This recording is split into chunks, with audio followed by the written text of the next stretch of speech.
Good afternoon, everybody, and welcome to this Alumni Day of Action at Newcastle University. We're really delighted that you could join us today. I'm Stacey Gillis, and I'm chairing this event. And I'm the chair of NU Women, which is the network for women staff and postgraduate research students at Newcastle. It's one of several EDI, Equality, Diversity and Inclusion networks that we have at Newcastle. I'm also co-chair of the HAS Faculty Humanities and Social Sciences Gender Research Group. And I'm really delighted to be chairing my colleagues today to discuss, I get so emotional, baby, I won't sing that, exploring consent, allyship, and the emotional labor of EDI. Just before I introduce my colleagues, I just want to clarify that there may be some sensitive content that may appear during the presentation. There will be time for questions and answers. Please use the Q&A function at the bottom of the screen. On my screen, it looks like two little speech bubbles together to ask any questions, and feel free to ask as we go along. They will be collated. So I'll introduce my colleagues first, and then I'll hand over to them to begin our presentation. So we're joined by Dr. Billy Moffat-Knox. Billy is lecturer in the School of Psychology. She's lead for the school's EDI team. And she's chair of one of the sister networks to NU Women. She's chair of the LGBTQ+ network Rainbow at NCL. We have Chiara Pellegrini, who is next week about to submit her PhD on transnarratology in the School of English Literature, Language and Linguistics. We have Dr. Gareth Longstaff, who's Deputy Head of Media, Culture and Heritage and co-founder of Rainbow at NCL. Dr. Joey Isaac Jenkins, who's an Associate Lecturer in English Literature and is the EDI Network's Intersectionality Project Research Assistant, and Dr. Tina Sicca, who is Lecturer in Media and Cultural Studies. So thank you again for joining us, and I will hand over to Billy and Chiara to start us off. Sorry, I'm handing over to Tina to start us off. And there's a good example of my poor chairing. No, not at all. Thank you very much, Stacey, and welcome to everyone. And thank you for having me for this event. I'm going to talk a little bit about a book I just finished and will be coming out in November, December with Edinburgh University Press, Sex, Consent and Justice, a New Feminist Framework. And a little bit about just how I came to write the book and some of the content as well around consent, which is sort of what we're talking about today. So one of the things that I was really interested in is a bit of dissonance that I found in the Me Too movement when it came to ideas about consent and about the different kinds of justice that could and would emerge out of the movement.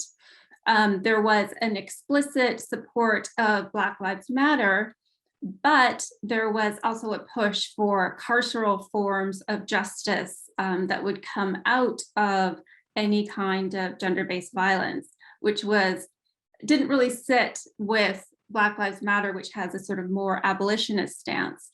And I started to do a little bit more of critical analysis around consent and the history of consent and how it has sort of emerged and its current iteration. So, and I kind of have formulated and cultivated this alternative model, which I'll talk a little bit about briefly. So what is consent? It's in its most basic form a freely given agreement to any conduct at issue by a competent person. It also includes sort of voluntary agreement to engage in the sexual activity in question. So the basic sort of common sense model. Some of the critiques that I've found around consent, which I've seen to be particularly persuasive and might be one of the reasons why we're in this sort of sexual environment where agreement and consent and boundaries have become so fraught, is that consent is sort of has this liberal set of overtones where it sort of assumes that all parties are self-possessed, autonomous, rational agents that have sort of equal power in relation to one another, which is often not the case. We know that gender is very much entrenched in power relations, and your ability to give consent in a certain situation is very contextual. So that assumption sort of is a problem.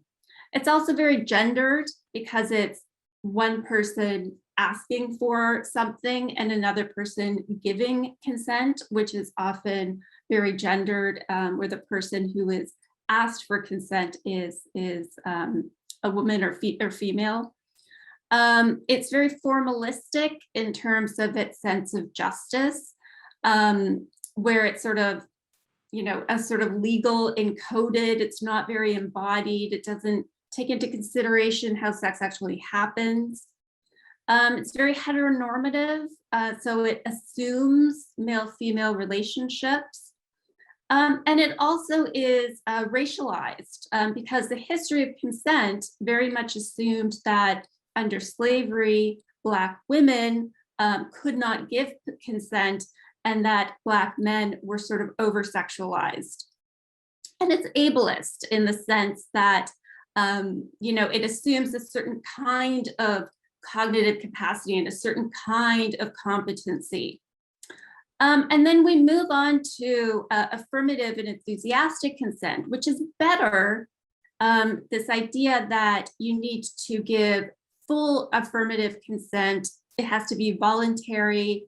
It has to be non-coercive, that each person has to procure affirmative consent, that it's revocable, and that it requires continual consent and the clear communication of desire. No means no is another part of this. However, there are still some issues around this. Those gender norms, the gender norms that shape sexual behavior are still there, where women tend to be more sort of compliant. It is also disembodied. It doesn't consider sort of the more bodily interactions that take place. And there's this question of, does it always have to be enthusiastic? What about sex that occurs under committed relationships or to procreate? Do you sort of have to have that? And if that is encoded in law, it's a little bit of a problem.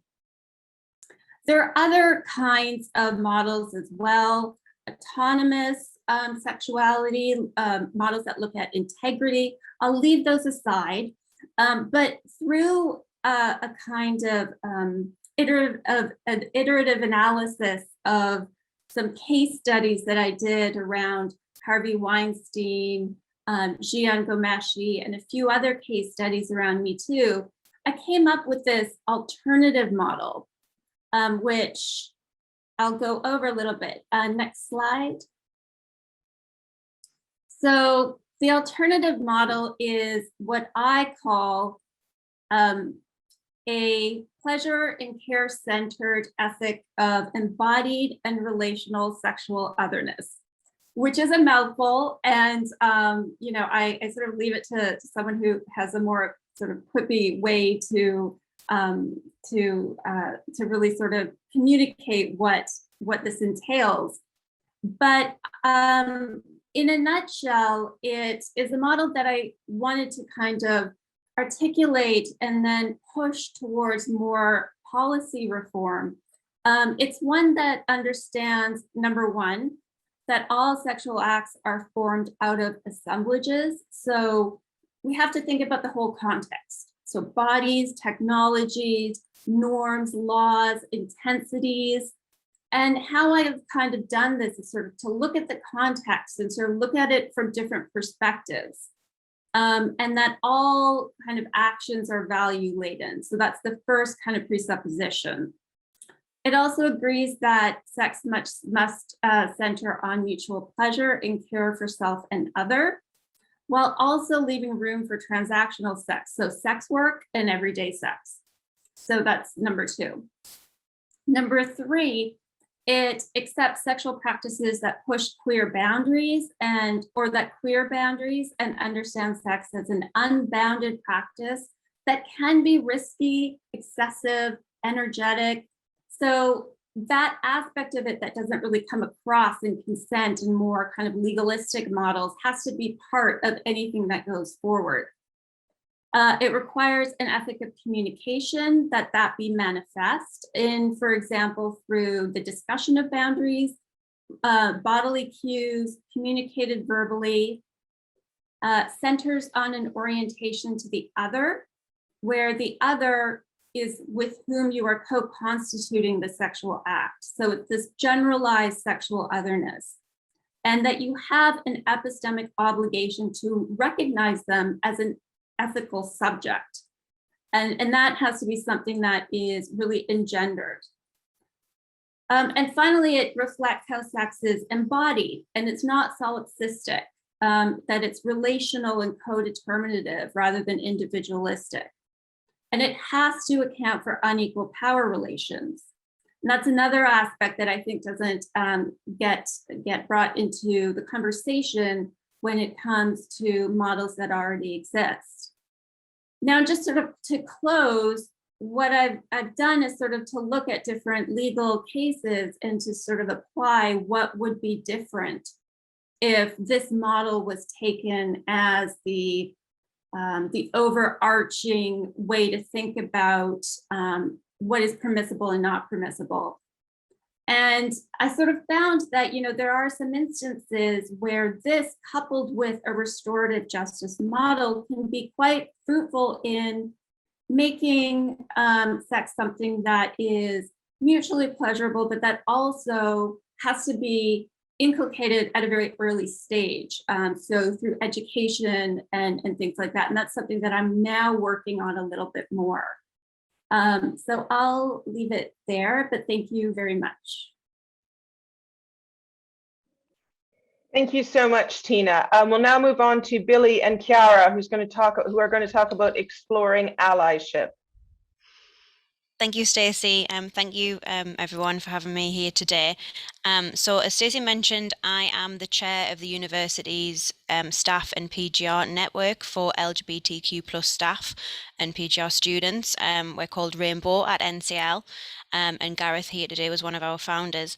We're a very young network, and I'd like to talk a little bit about allyship and how people can be more active allies.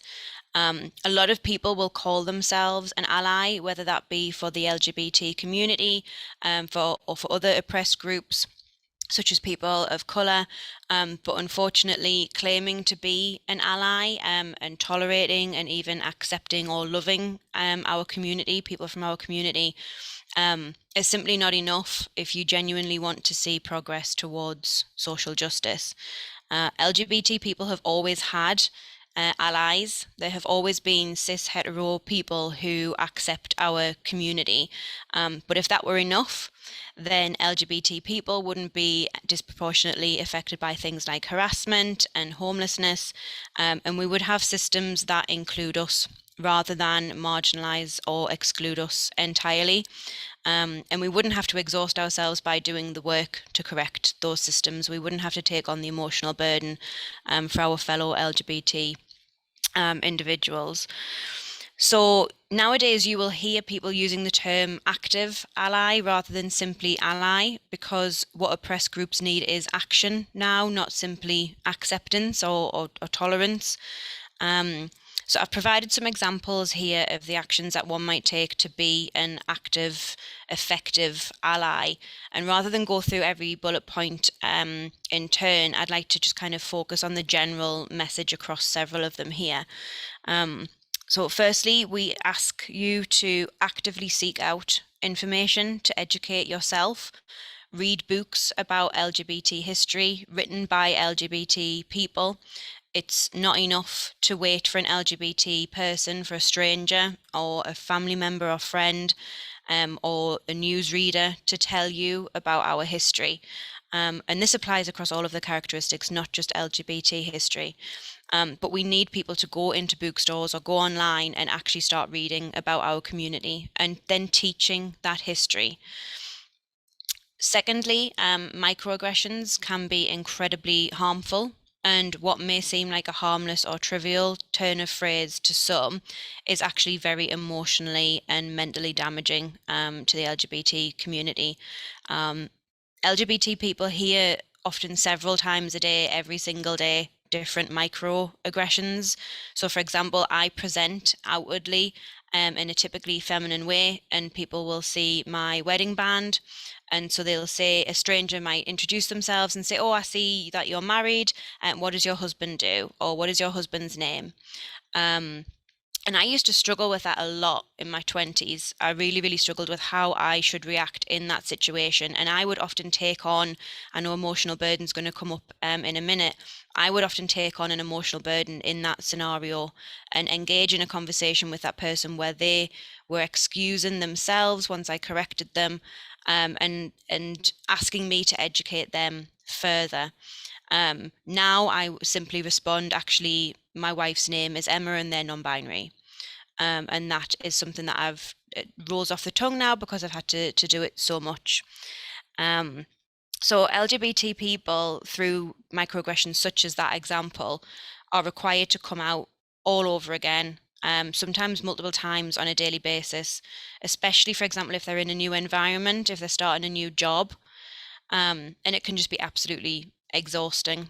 So we ask you to learn about microaggressions, not just for the LGBT community, for all of the characteristics. And if you do make one and you are corrected by someone, simply apologize, agree that you will stop using that microaggression, and move on. And don't place any more emotional burden on the LGBT person or the person in question to engage in a conversation about your mistake, about that microaggression. We know that they'll happen because they're trained into us from a very early age. So a quick apology and moving on is just the best approach to take. Finally, being proactive and inclusive. If you are someone who makes decisions about who is sitting at a table and that table makes decisions about how other people are treated, please take a look around your table and ask yourself, do you see diversity there? Are there LGBT people? Are there people of different genders? Are there people of different sexualities? Are there people of colour? Are there people with different physical abilities? Are there people with caring responsibilities? Is there neurodiversity? And if you don't see that diversity, then actively work to change that by placing opportunities for growth in front of people from oppressed groups. So there is one more particular area that we'd like to go into in more detail, and so I'd like to pass to Chiara to talk about the importance of pronouns. Thank you, Millie. Oh, fantastic, the slide is up. So yeah, I'm going to go into a more specific kind of practical way of being an ally. And so I'm going to talk about pronouns. So when we speak about people in the third person, we use pronouns that have certain gendered associations. So when we use a third person pronoun for someone, we often make an assumption about their gender, and these assumptions are not always correct. So using the wrong pronoun for someone can have a dehumanizing effect, and that's what is at stake. So finding out and using a person's pronoun is an ethical gesture that recognizes a person's authority over their gender. It shows respect and it affirms their identity, just like it would be the case with using someone's correct name instead of using the wrong name for them. So it has become common practice to declare one's pronouns in certain settings, such as this meeting, for example. So it happens in email signatures, it happens on Zoom names, name tags, and such contexts. And this indicates to others how to refer to me in the third person when I put my pronouns, when I declare my pronouns. So when everyone does this, this can have the effect of normalizing the signposting of one's pronouns, showing that it's not only trans or gender non-conforming people who need to make their pronouns known as if they were more uncertain. So there are no groups for whom pronouns are more obvious than for others. So someone's pronouns that may be at odds with the assumptions that you might make based on their appearance or their name. And this is usually especially the case when the pronouns denote gender identities that are beyond the binary of male and female and the associated he and she. So some folks don't identify with the gender connotations associated to he or she and may therefore use gender neutral pronouns for themselves. So they, them is the most common example. and has always been used in English to refer in the singular to a person whose gender is unknown. There are also a number of neopronouns that some individuals choose. And again, these are new words, but they denote identities that have always existed. And it's also important to remember that third-person pronouns are finite in number, and they provide a limited number of ways to refer to a person. They are practical ways to refer to someone in conversation, but they may not capture someone's gender in a full or even precise manner. So how can one find out about someone's pronouns? And there are a number of ways of doing this without necessarily having to ask. So if you have access to online information about someone, social media profiles often have pronouns signposted on there. For us in academia especially, you have bios, you have, if someone has worked on an event, has written something, there's usually a little blurb, Wikipedia pages, things like that, that tell you what a person's pronouns are. So you can inform yourself even before you have an interaction with them.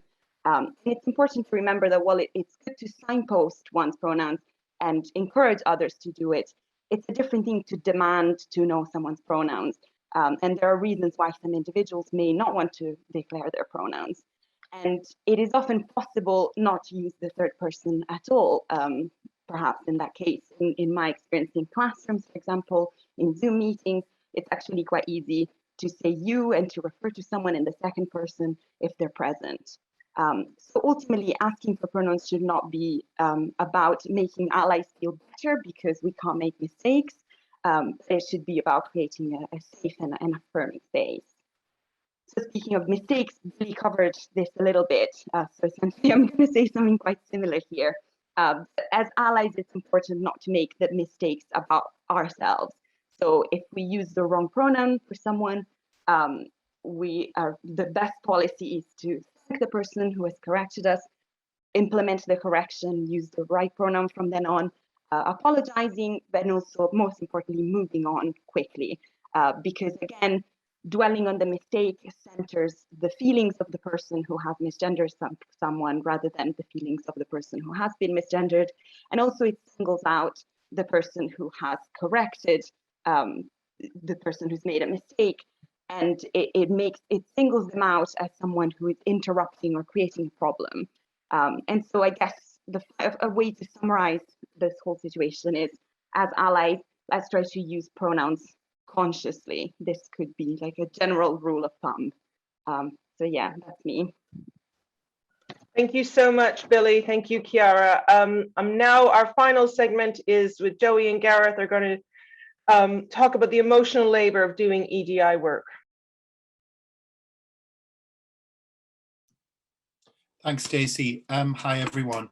I'm going to talk for a few minutes more broadly, I guess, and illustrate and explore this idea. I hesitate to use the word discourse, I suppose the experience actually of emotion and labour or emotional labour in relation specifically to some of my own experiences of EDI work, particularly at the university, but also through that kind of lens of, and a lot of people on this call will know this phrase and they'll also be familiar with it. It certainly came out in Tina's part of the discussion today, and also in Chiara and Billy's part, where the personal is always political. So this idea that our personal experiences, who we are, our subjective positions, speak to broader ideological, political, economic, and cultural and social structures around us. I'm going to do this and just give a kind of an overview of the broad context of emotional labour, and then I'm going to hand over to Joey, who's going to talk in a bit more detail and a bit more by way of the work that he's been doing in a detailed context. So if we could have the next slide, please. So many of you will have come across this term, what is emotional labour or emotional labour? And again, very, very broadly speaking, this is often the hidden and or often unrecognised emotional impact of doing work, quite literally labour, particularly if I go back to that idea of the personal as political or the personal and political.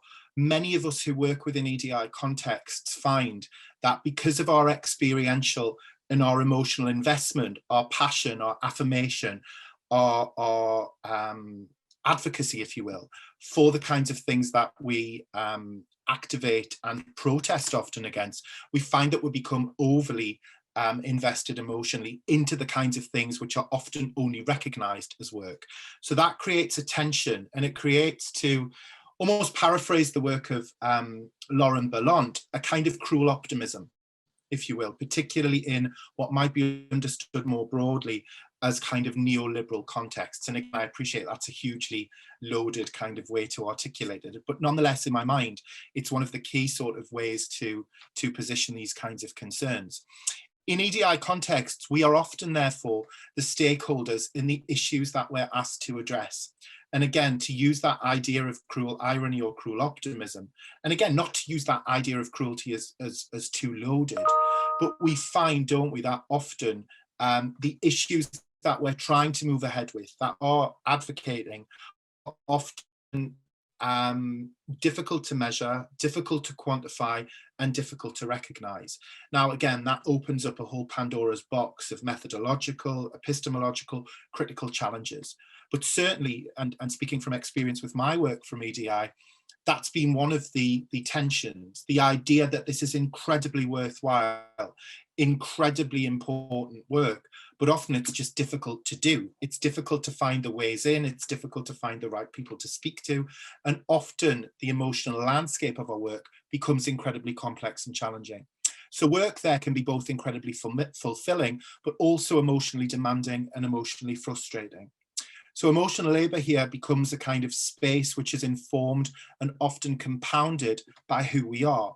And again, not to use that term tokenistically in any which way, shape or form, but certainly intersectionality and intersectional identity positions, which we've heard about already, are often, again, compounded or in the worst case scenario, exploited in relation to the emotional labour of EDI work. So there are all kinds of interesting illustrations and explorations around the narratives of emotional labour, and hopefully that's given you a fairly broad overview. I'm going to hand over to Joey in a second, who's going to talk a bit more contextually, I think, particularly on the work that he's done there. You can see on the slide with the International Coalition of Sites of Consciousness project, or Conscience rather project, around kind of working on memorials and memory spaces that focalize specifically on LGBTQ plus experiences, but then that kind of branches out more broadly.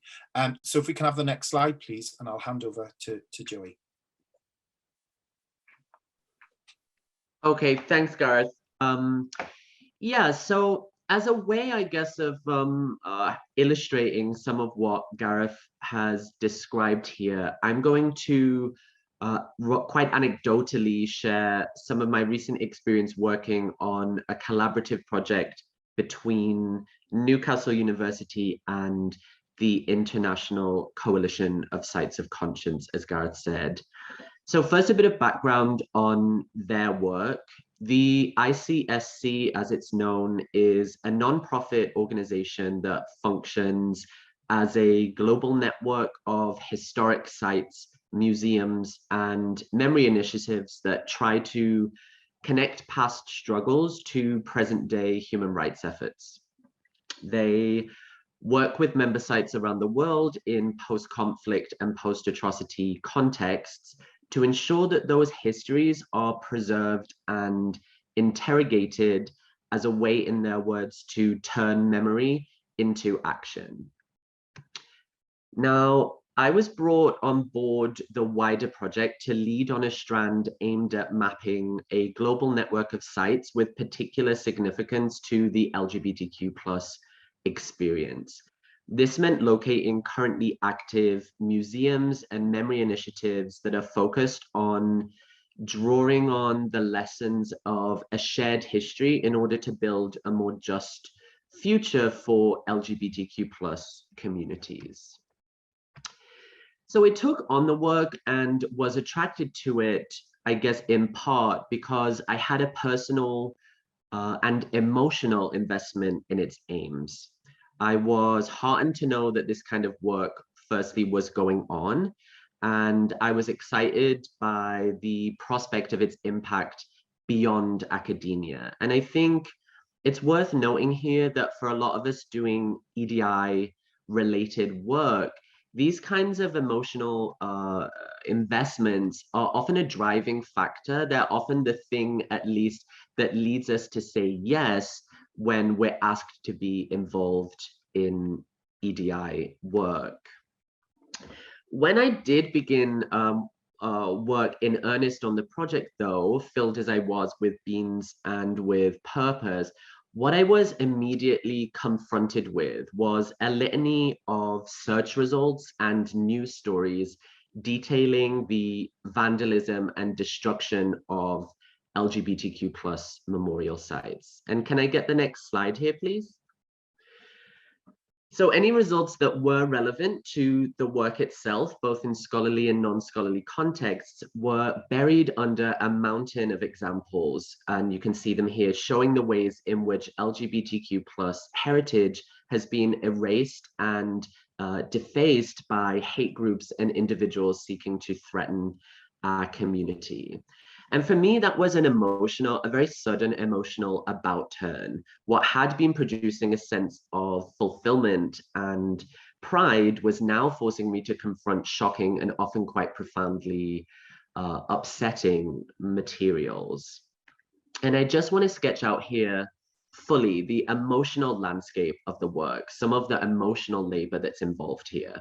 On the one hand, my sense of the impact of my project, especially as a stakeholder in the LGBTQ plus community, presented that sense of pride, that sense of fulfillment.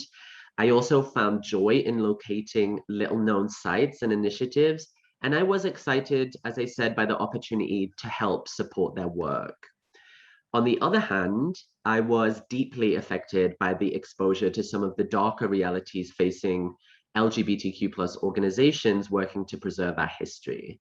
I was often reminded of my own feelings of fear and shame as a member of that community. And I had lots of conversations with friends and with colleagues during and after the project to try and work through those feelings. What I'm hoping this anecdote highlights is the hidden emotional weight that is shouldered by members of social groups who are often the ones actively confronting, in our case through EDI work, the inequalities and injustices that they themselves experience. That might mean women speaking to a culture of male sexual violence. That might mean displaced people having to challenge structures of asylum and refuge.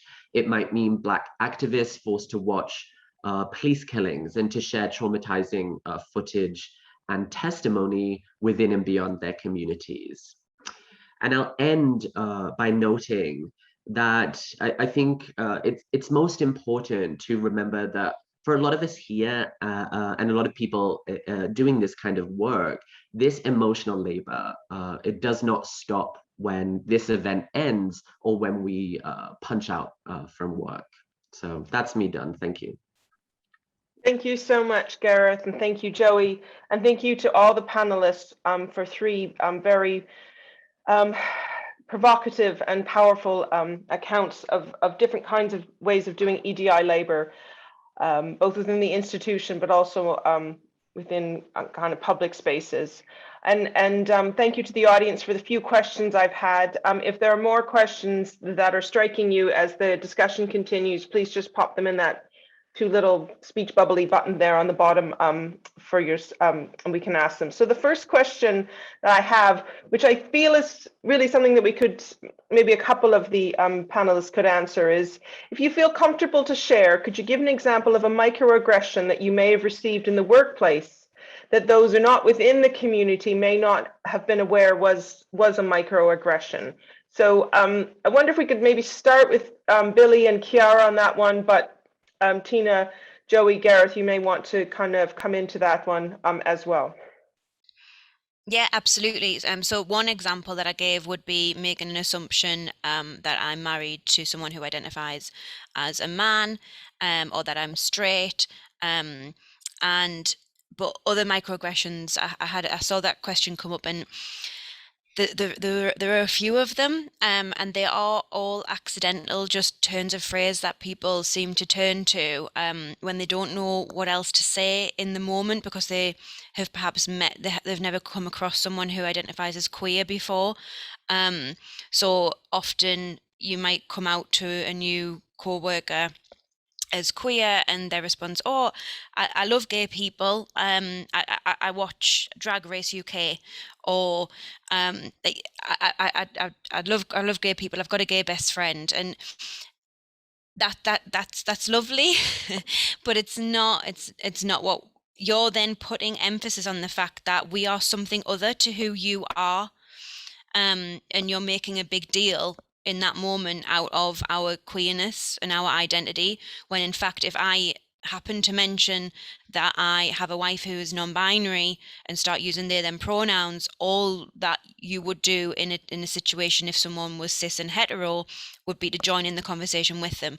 "Oh, wonderful, what do they do for a living? Oh, great, they own a barbershop. Like, how's that?" Like, having a typical normal conversation with someone who identifies as queer without centering the queerness in the conversation as something that you are okay with, because we don't need to know that you're okay and you accept us in the moment. That is much more clear that you accept us if you just continue to act as though we are also fellow human beings. So I think that would be my answer. Thanks, Billy. Do the other panelists want to give an example, perhaps, of a microaggression? If I may, I mean, yeah, just to, and again, it's not about anecdotally kind of, creating a laundry list of microaggressions connected to my own subjectivity, but similar to Billy, there have been assumptions whereby I've been read as straight by colleagues, but also one of the microaggressions which is quite common and with me is often to do with kind of the timing of your day, and often to do with colleagues who have children, for example. And this idea that, oh, because I'm read as a gay man, then number one, he can't have kids, and number two, then he'll be available outside of that kind of space of, a working day, or collecting the kids from school or dropping the kids off. Now, that hasn't happened a lot, but it's in my career at Newcastle. I've been at Newcastle for 15 years. It's happened twice. And it's happened in a way whereby a colleague will say in a kind of microaggressive way, "Oh, well, you don't have that responsibility. You've got a dog," and again, that discourse of gay man dog, it sounds like nothing, but again, it's kind of quite interesting in relation to how that is performed and assumed in relation to what Billy's just suggested there. And sometimes that decentering of gayness, that decentering of queerness, that decentering of the stereotype that because I'm a gay man, I'm read as, and there we are with the stereotypical discourses associated with gay men. I'm fun, I'm promiscuous, I'm funny. All of those kinds of, really reductive stereotypes are not necessarily presented to me on a plate, but they are in some way filtered through. And again, that's what I think the networks are trying to change, and how those microaggressivities, particularly in relation to the kind of normative discourses of having children, and how that's been used in a couple of instances, not against me as such, but as an assumption, "Oh, well, Gareth will be available because he doesn't have kids," becomes problematic in that space. Thank you, Gareth. Yes, really kind of that ways in which it kind of, it almost can drench your day in a way, these kinds of assumptions that kind of occur. Tina, did you want to add there? Yeah, I was just going to say, along the lines of culture and sort of ethnicity and race, I get a lot of that as well. The question of where are you really from is often a microaggression, because it sort of assumes that I can't be from, for me, from Canada. I'll say I'm from Canada, and then I'm from Vancouver, then I'm from, they'll say, "No, where are you really from?" And so it assumes that I am other. to whatever sort of country that I'm in. And then how that intersects with gender. I think a lot of times, you know, being unmarried and South Asian, there's often sort of a quizzical sort of look that happens, and there's probing into that as well. Well, like, you know, aren't South Asian cultures really strict, and don't you have to get married, and aren't women sort of supposed to be subservient in that culture? And that sort of microaggression is part of that as well. And you can see in those two ways that it intersects. And I think that intersectional aspect is, you know, you've got race, and then over that you've got gender as well, and then all of these assumptions that are made and are sort of putting you in this category that you might not necessarily belong, but you're put in because of that identity, and you wear that identity when you're racialized. I think that is a microaggression that has to be considered as well. I think intersectionality is really important here, thinking about how we all, each of us occupy positions with different vectors, almost kind of intersecting, and that we need to understand others as occupying those positions as well. And the way in which it's very easy to fall back on a very cis het imperialist patriarchal model, you know, because of course this is what has kind of defined and organized knowledge production for 300-400 years more, in which, you know, very certain identities and subjectivities are just, they're not even seen, you know, they're just not kind of visible at all.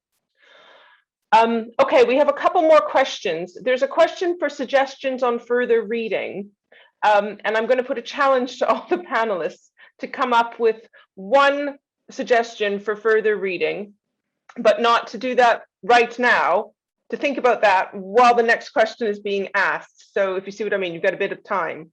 So as members of the LGBTQ+ community, how can we build resilience to the impact of the emotional labor that we experience? And maybe we can expand that as well to kind of think about, as members of various kind of communities, to think about intersectionality. How can we build resilience into the kind of the EDI work that we're doing?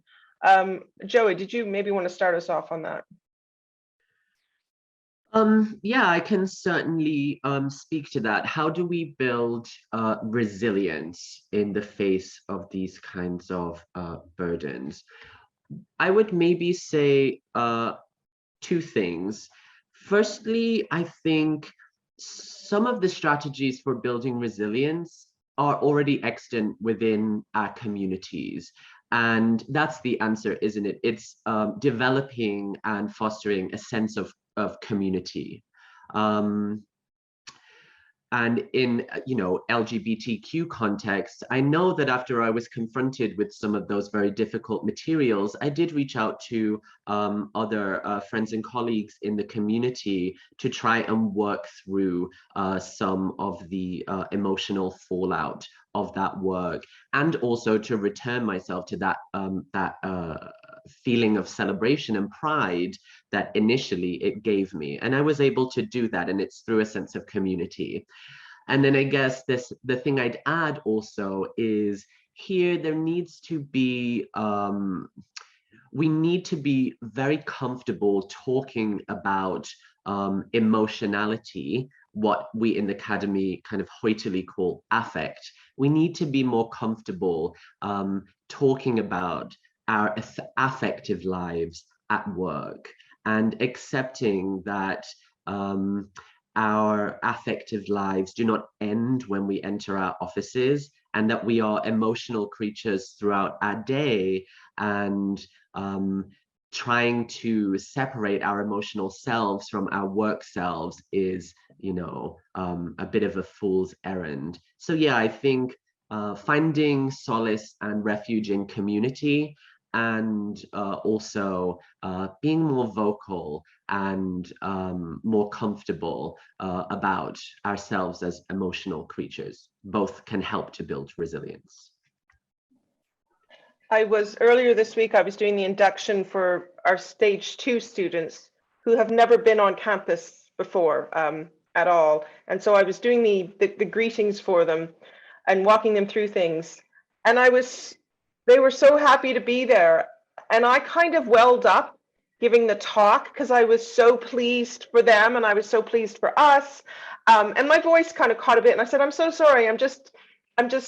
It's just so great that we're able to do this, and let's work together so we can continue to do this. And they kind of applauded. There was this kind of response that then immediately made me feel uncomfortable, because there is this kind of notion, I think, within particular kinds of institutionalizations, that we need to leave emotion at the door. And it makes people uncomfortable, and it can be messy. But there is a way, I think, of building resilience within those kinds of moments of emotionality.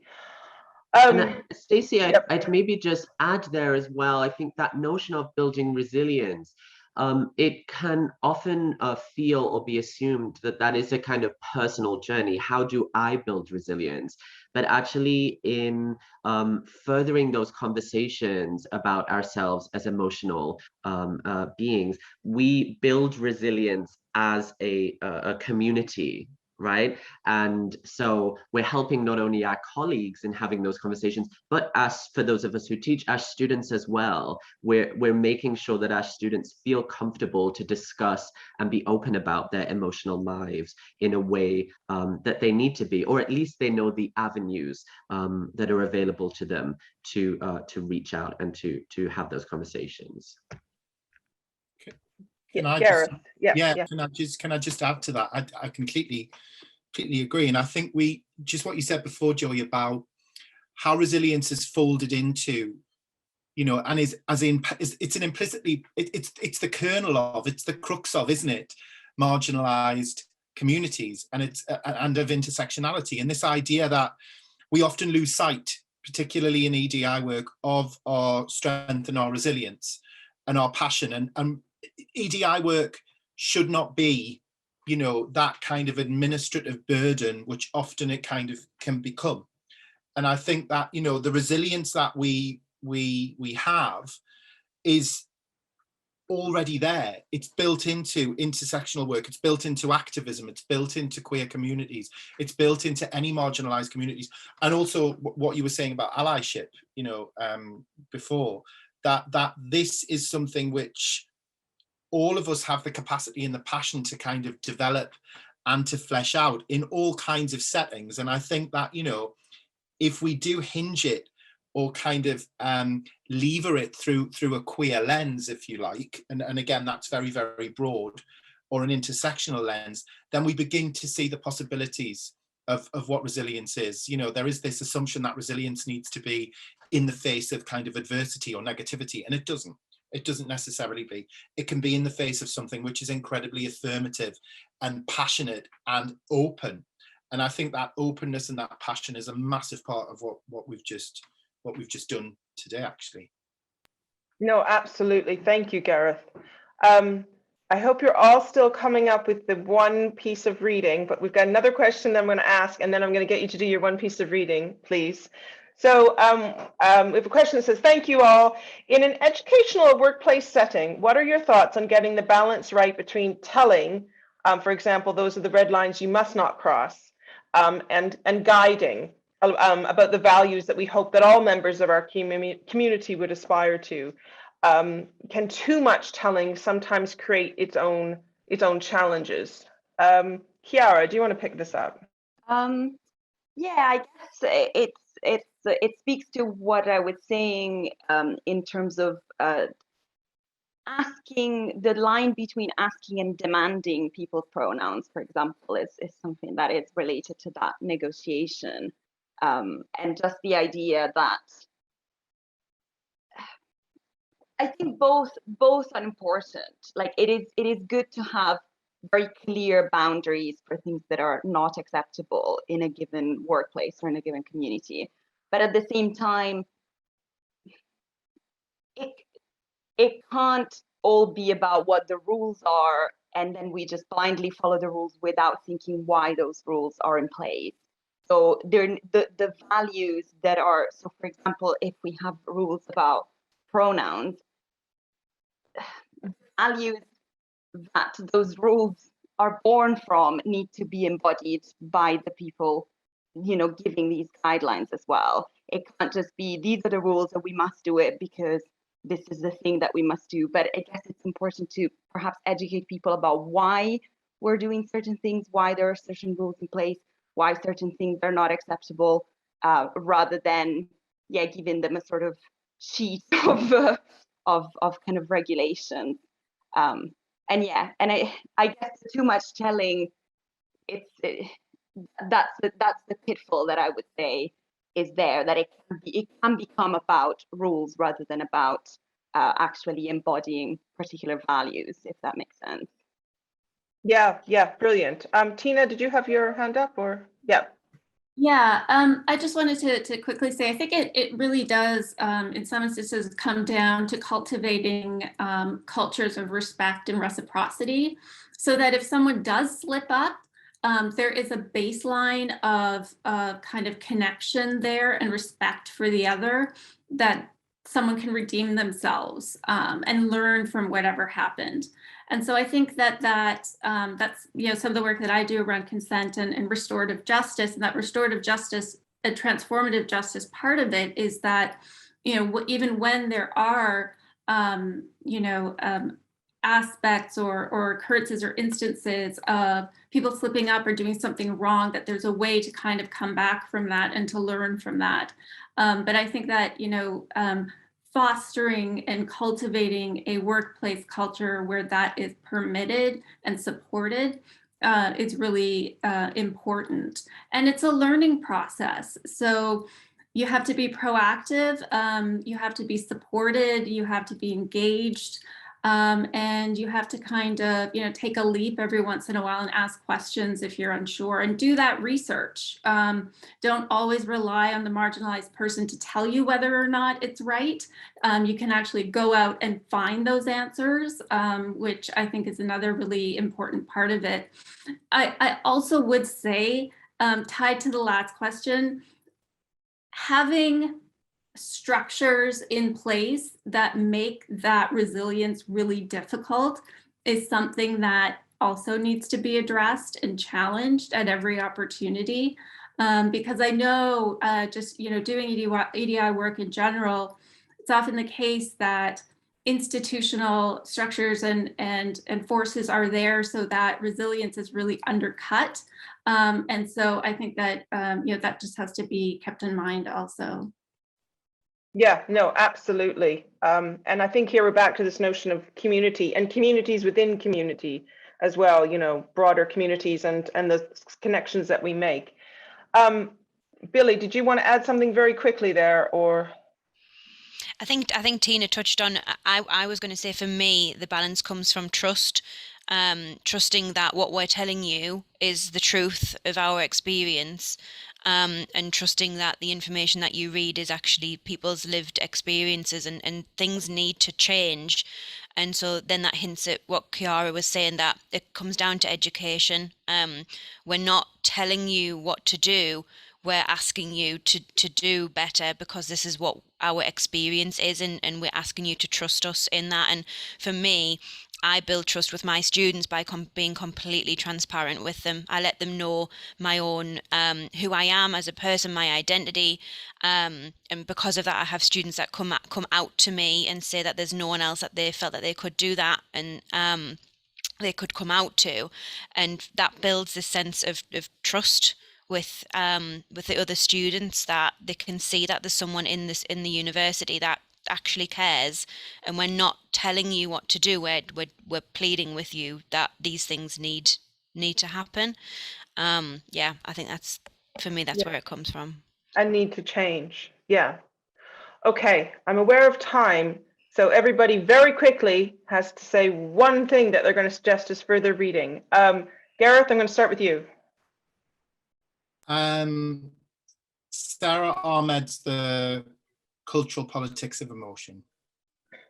So that's Sarah Ahmed, The Cultural Politics of Emotion, also known as the feminist killjoy, and all power to her. Joey. Sorry, I had to find my unmute button.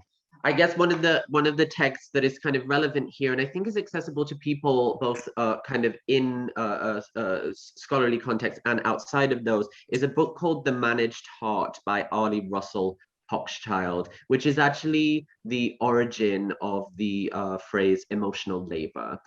She's a sociologist, so yeah, I think I'd probably suggest that. Brilliant. Tina. My book you could go to, or also something that is not particularly academic, which I thought might be a good one, is a book called Screw Consent, A Better Politics of Sexual Justice, by Joseph Fischel. And he does some really interesting work where he does bring into it a lot of legal discourse and cultural politics of sexuality, which we've touched on throughout the talk. Great. Okay. Billy? I would recommend anything written by Alec Menon, who is a non-binary activist and author. They will challenge you. They will push you to the extremes of what you think you know, if you read their blog and if you follow them on Instagram. So that's Alec Menon. I'll put them in the chat. Okay. And Chiara?